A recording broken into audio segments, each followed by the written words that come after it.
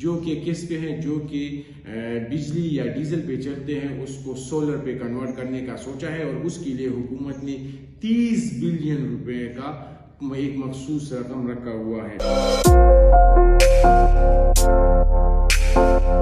Education commission یا higher تعلیم کے لیے حکومت نے کیا کیا ہے، اس بجٹ میں کرنٹ ایکسپینڈیچر کے لیے حکومت نے رکھے ہوئے 65 بلین روپیز اور 70 بلین روپیز جو ہیں وہ حکومت نے ڈیولپمنٹل ایکسپینڈیچر کے لیے رکھا ہوا ہے۔ اس میں ڈیولپمنٹل ایکسپینڈیچر سے مراد یہ ہے کہ اگر کوئی نیا انفراسٹرکچر ڈیولپ کرنا چاہے یا کوئی یونیورسٹی اسٹیبلش کرنا چاہے تو اس کے لیے 70 بلین کا رقم رکھا ہوا ہے۔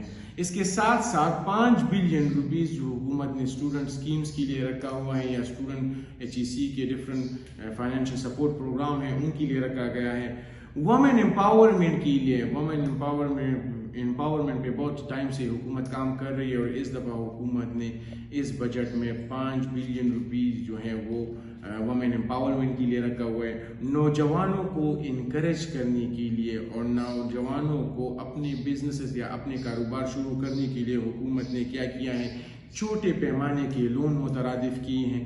چھوٹے پیمانے کے لون سے کیا ہوگا، جس کا ہجوم حکومت نے اس کے لیے 10 بلین روپیز رکھی ہوئی ہیں، اور اس کا ہجوم جو ہوگا وہ 2 لاکھ سے لے کے 5 لاکھ تک اور 5 لاکھ سے لے کے 10 لاکھ تک ہے، ڈیپینڈ کرتا ہے اس بزنس کی کیپیسٹی کو دیکھتے ہوئے۔ 5 بلین روپیز جو ہیں وہ حکومت نے یوتھ کی اسکل بلڈنگ اور پروگرامز اور ٹریننگز کے لیے رکھا ہوا ہے، جو کہ ایک خوشائن بات ہے۔ ایک نوجوان جو کہ گریجویٹ ہوتا ہے، فارغ ہوتا ہے، تو اس کے پاس سب سے کوئی مواقع نہیں ہوتا، تو اس کے لیے اسکل بلڈنگ یا انٹرپرینورشپ ڈیولپمنٹ یہ ایک امپورٹنٹ چیز ہے، اور اس کے لیے حکومت نے اس دفعہ ٹریننگ اینڈ ڈیولپمنٹ اور ان لوگوں کو موٹیویٹ کرنے کے لیے کہ اپنا بزنس شروع کرے، اس کے لیے 5 بلین روپیز کا پورا رقم رکھا ہوا ہے اس بجٹ میں۔ اس کے ساتھ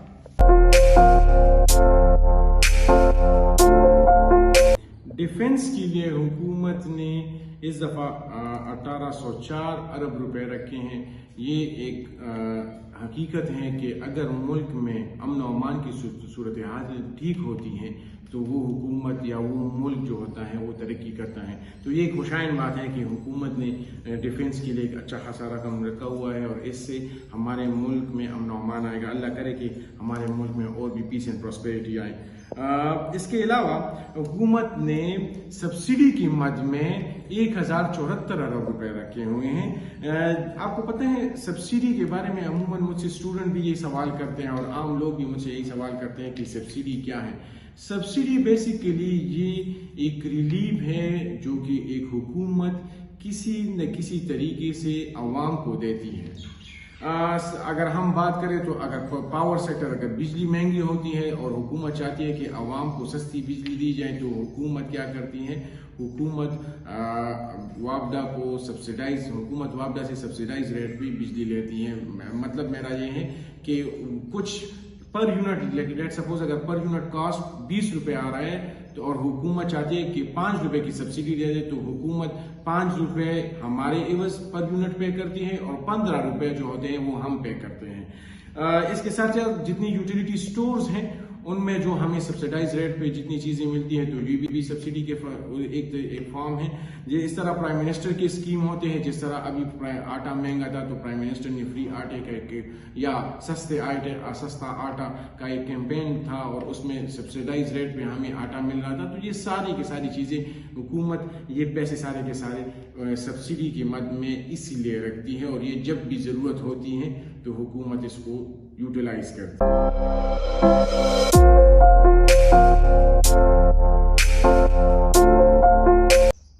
اگر ہم ڈفرینٹ اداروں کے ریلیف کی بات کریں یا ڈفرینٹ اداروں کو ریلیف کا سوچے تو ویورز کنسٹرکشن انڈسٹری ٹاپ پہ ہیں۔ حکومت نے کنسٹرکشن انڈسٹری کو اس دفعہ بھی بہت زیادہ ریلیف دیا ہے، اور اس کا بیسک مقصد کیا ہے؟ ویورز ڈائریکٹلی یا انڈائریکٹلی 40 ایسی انڈسٹریاں ہیں جو کہ کنسٹرکشن انڈسٹری کے ساتھ لنک ہیں۔ تو حکومت اس لیے اس سیکٹر کو زیادہ ریلیف دینے کا سوچتا ہے یا ٹیکس جو ہے ٹیکس میں کنسیشن دے رہے ہیں کہ تاکہ کیا ہو کہ ہمارے وہ 40 کی 40 انڈسٹریاں بھی چلے اور اس سے لوگ انکریج ہو, لوگ اس کنسٹرکشن انڈسٹری میں انویسٹ کرنے کا سوچے. اور بہت سارے ایسے لوگ ہیں جن حکومت نے کنسٹرکشن انڈسٹری یا کنسٹرکشن میں انویسٹمنٹ سے ان ٹیکس سے چھوٹ دی ہوئی ہے. اس کا بیسک وجہ یہ ہے کہ وہ لوگ جن کی منی بلیک منی ہے وہ اس کو وائٹ بھی کر دیں گے اور حکومت کو اس سے یہ فائدہ ہوگا کہ کنسٹرکشن انڈسٹری میں نئے انویسٹر آ جائیں گے.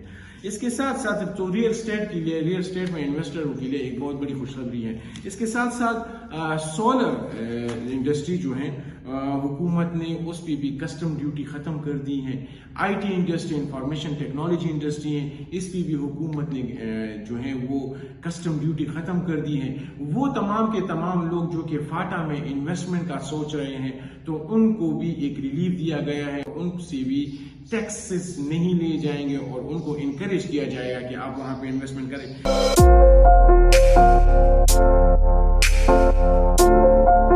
اس کے علاوہ حکومت نے مینوفیکچرنگ انڈسٹری میں ڈائپرز اور ان انڈسٹریوں کو بھی ریلیف دینے کا سوچا ہے. اس کو ریلیف دینے کا مقصد یہی تھا کہ کیا ہو کہ یہ لوگ انکریج ہو جائیں اور اس انڈسٹری میں انویسٹمنٹ کریں. فردر مور حکومت نے منیمم ویج جو ہے وہ بھی بڑھا دیا ہے, جو کہ 30 سے 32 ہزار کر دیا. تو یہ بھی ہمارے مزدور طبقے کے لیے ایک بہت خوشائن خبر ہے کہ حکومت نے کیا کیا ہے, ان کے جو منیمم ویج کا جو لیول ہے وہ بڑھا دیا ہے 30 ہزار سے لے کے 32 ہزار تک. ایک اور حکومت نے اس کوئی نیا ٹیکس تو حکومت نے نہیں لگایا, لیکن حکومت نے ایک نیا ٹیکس مترادف کیا ہے, لیکن وہ ایک ہائی کلاس کی ریونیو کے لیے لوگوں کے لیے, ہائی کلاس انکم والے لوگوں کے لیے ہیں. یہ تمام یا ہمارے جیسے لو کلاس انکم والے یا لو انکم والے لوگ جو ہوتے ہیں ان کے لیے یہ ریلیف, ان پہ یہ ٹیکس لاگو نہیں ہوتا. اس ٹیکس کا نام ہے سپر ٹیکس. سپر ٹیکس ان لوگوں پہ لاگو ہوتا ہے جن کی تنخواہ کروڑوں یا اینول انکم جو ہے وہ کروڑوں میں ہو یا 1 کروڑ سے لے کے 5 کروڑ تک ہو, تو ان پہ سپر ٹیکس لگے گا. تو یہ اس سے حکومت کیا چاہتی ہے, حکومت یہ جو انیکویلٹی یا جو گیپ ہے غریب اور امیر کے درمیان اس کو کم کرنے کا سوچ رہی ہے.